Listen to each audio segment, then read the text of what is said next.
idza sajadta wa kama qala famakkin sujudaka. Kalau Anda sujud, kata Nabi, engkau kokohkan dulu sujudmu. Jangan langsung doa. Tempelin yang enak. Ya, sampai nempel betul.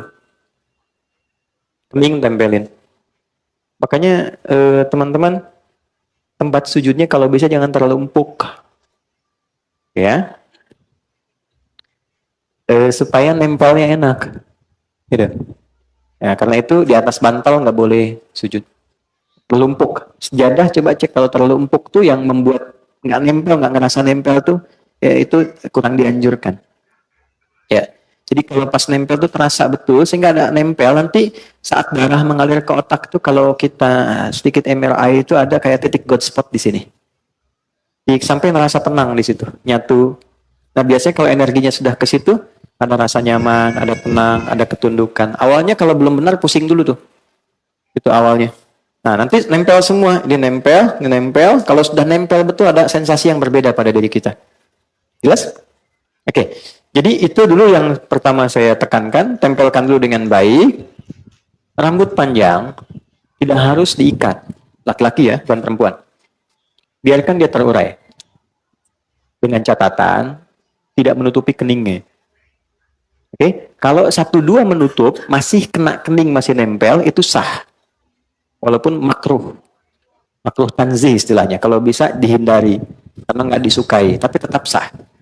Ya, karena itu Nabi pakai imamah yang dibuat itu.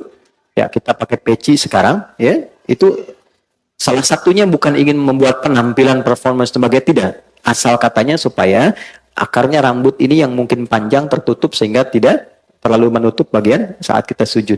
Ya, tapi kalau dia tak pakai peci, justru kebalik. Jangan diikat, biarkan aja. Karena pada dasarnya nggak ada orang rambut ke depan begini kan. Pasti ke samping kan. Ya kalaupun sujud dia terurai. Nah ada riwayat mengatakan ketika dia sujud dan terurai pun itu sebetulnya rambut ikut sujud. Gitu. Tapi dia nggak menutup kening. Kalau nutup semua maka tidak sah. Jelas ya? Kalau masih masuk sebagian, nempel dia, walaupun terhalang 1-2, itu tetap sah dia sujudnya walaupun sifatnya makruh. Sebaliknya perempuan. Tidak boleh ada satu rambut pun. Ya. Apa masalahnya? Bukan karena menghalangi, tapi aurat bagi perempuan. Jelas? Yang harus ditutup. Nah, kemudian yang kedua, kain. Bagaimana statusnya mukena? Kan nempel di sini ya. Nah, mukena dapat mungkin tidak menutup bagian keningnya. Supaya keningnya menempel. Ya, kalau dia terhalang sama sekali nggak nempel, tapi dengan kena mukenanya, maka salatnya tidak sah. Berbeda dengan mukenanya jadi alas. Pakai jilbab nutup mukena karena misalnya di Arafah panas nih, dipakein jadi alas, itu tetap sah. Sah. Ya. Antum pakai sorban di sini. Ya, itu ada sanadnya tuh. Sanadnya dari sahabat Jabir bin Abdullah. Jabir bin Abdullah tuh pernah lepas sarung, pakai celana segini, sarungnya dilepas, dijadiin sorban begini. Itu nasabnya selepet begini tuh, ya, pakai gini tuh. Itu Jabir bin Abdullah. Itu bukan ngarang, ada hadisnya. Diprotes, tanya, kenapa mesti dilepas? Kan bagus dipakai. Iya, bagi kita yang punya. Tapi nanti kelak kita temukan orang-orang yang mungkin gak seperti kita. Pakaiannya terbatas. Saya contohkan begini supaya orang tahu pakai begini pun sah. Anda punya sarung, pakaian bagus. Di daerah tuh kan ada yang celananya segini, cuma pakai kaos. Dia tanya, saya sholatnya sah nggak? Agama ini mudah, jangan dipersulit. Maka, kalau dipakai di sini jubahnya, kemudian sorbannya, lalu sujud, kena ke sorban, sholatnya nggak sah. Ya? Tapi kalau sorban dibentangkan begini, tidak menempel di sini, itu sah. Nah, intinya tidak ada kain tambahan yang digunakan di sini menghalangi tempat sujud. Tapi kalau dia bukan bagian di tubuh, dilepaskan begini, itu sah. Jelas ya? Contoh, boleh nggak saya pinjam? Kasih. Nah, teman-teman contoh begini ya.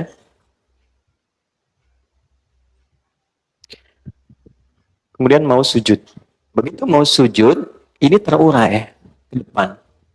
Kamera melihat ya, supaya bisa nyampe. Ini. Nah, ini kena begini. Nah, ini tidak sah salatnya.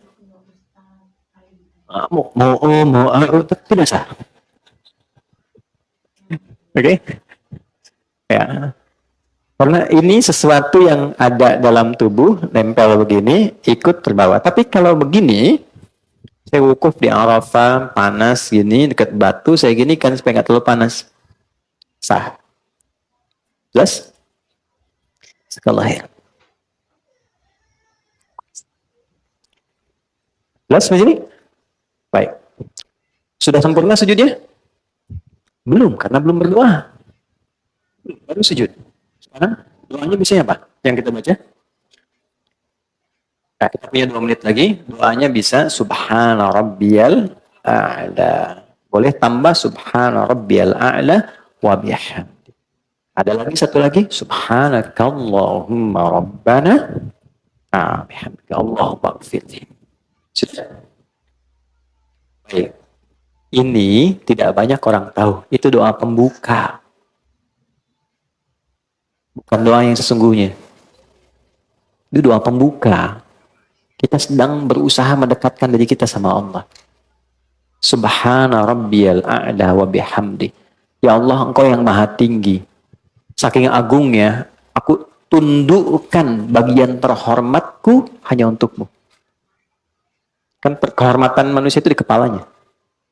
Begitu dia bisa jatuhkan ke bawah, itu sedang merendahkan dirinya. Itu di Romawi kan, dia sujud tuh. Kan? Persia, dia ruku. Karena merendahkan dirinya. Kita jatuhkan kehormatan kita di hadapan Allah untuk mengagungkan Allah. Dan aku lakukan ini sebagai pujian kepadamu. Maka berlakulah hukum. Perhatikan hukum ya. Tatkala Anda merendah, Allah angkat Anda. Tapi ketika Anda meninggi, Allah rendahkan Anda. Dalam semua aspek kehidupan. Anda boleh hebat jadi suami, tapi kalau Anda terlampau tinggi, Allah jatuhkan. Anda boleh hebat sebagai pengusaha, Anda sombong tinggi, Allah pasti rendahkan. Tapi ketika kita rendahkan diri kita, Allah pasti angkat. Itulah sebabnya kenapa orang sujud diangkat, diberikan 7 bacaan doa, permintaan yang dikabulkan. Yang Rabbi gfirli warhamni wajibulli dan sebagainya itu. Maka kita rendahkan itu untuk merendah pada Allah. Ya, sebentar. Sambil kita katakan, di ujung, Allahumma gfirli, ya Allah ampuni aku, yang kadang dalam hidup selalu merasa tinggi, merasa hebat, merasa paling berwenang. Aku jatuhkan diriku kepadamu. Begitu kita ucapkan, Subhana rabbiyal a'la wa bihamdi, atau Subhanakallahumma bihamdika Allahumma gfirli, jatuh, maka muncullah kemudian apa yang kamu mintakan. Maka Nabi katakan, fa'akthir doa, perbanyak doa. Kalau permintaannya seperti Nabi ajarkan, boleh dilafadzkan. Tapi kalau tidak sama dengan yang Nabi ajarkan, cukup di hati kita sampaikan. Ya, masalah rumah tangga pengen curhat, masalah pekerjaan, ya, masalah sosial, hadirkan. Senikmat apa yang bisa kita lakukan. Tapi lihat sedang sholat apa. Kalau berjamaah, ingat-ingat ada imam.